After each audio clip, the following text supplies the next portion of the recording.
मैं ये अर्ज कर रहा था कि अब नाते नबी के बाद, नाते रसूल के बाद, इश्क नबी के बाद मैं फिर से खिताबत की दुनिया में चलता हूँ और सरजमीने बगहा पे मैं कदम रखता हूँ और वहां से एक ऐसे खतीब को आपकी अदालतों में खड़ा करता हूँ जिनकी बयान सुनने के लिए, जिनकी आवाज सुनने के लिए आप अब तक बेदार हैं, जगे हैं, बेबाक हैं, बेखौफ हैं, निडर हैं। वह शख्सियत कोई और नहीं, वह शख्सियत जनाब हजरत मौलाना मुफ्ती गियासुद्दीन साहब चतुर्वेदी जो बगहा से तशरीफ लाए हैं। मैं 4 मिसरों से उनका इस्तकबाल करता हूँ और माइक पे जहमत देता हूँ। मैं 4 मिसरों से उनका इस्तकबाल करता हूँ। उससे पहले मैं आप सबका ज़हन को टटोल लूँ और देख लूँ कि आप हजरात हजरत मुफ्ती गियासुद्दीन साहब चतुर्वेदी को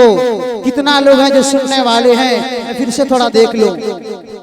इस शेर के साथ मैं आपको टटोलता हूं। अगर शेर सच्चा और अच्छा लगे तो सुभान अल्लाह बोलिए भाई, सुभान अल्लाह।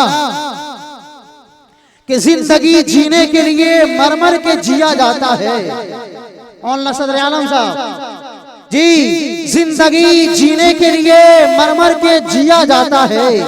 खून का घोंट भी हंस हंस कर पिया जाता है। जिंदगी जीने के लिए मरमर के जिया जाता है। खून का घोंट भी हंस हंस कर पिया जाता है। मैंने देखा है 2 वक्त की रोटी के लिए, मैंने देखा है 2 वक्त की रोटी के लिए। अब तो माँ बाप का भी बंटवारा किया जाता है, अब तो माँ बाप का भी बंटवारा किया जाता है। आइए मैं आपकी अदालतों में जनाब हजरत मौलाना मुफ्ती गियासुद्दीन साहब चतुर्वेदी को खड़ा करता हूँ, आपकी अदालतों में लाता हूँ और 4 मिसरे से उनके दहलीज तक पहुँचता हूँ और उनको माइक पे जहमत देता हूँ कि दिलों में जिस्तजू बढ़ती है और तनवीर होती है।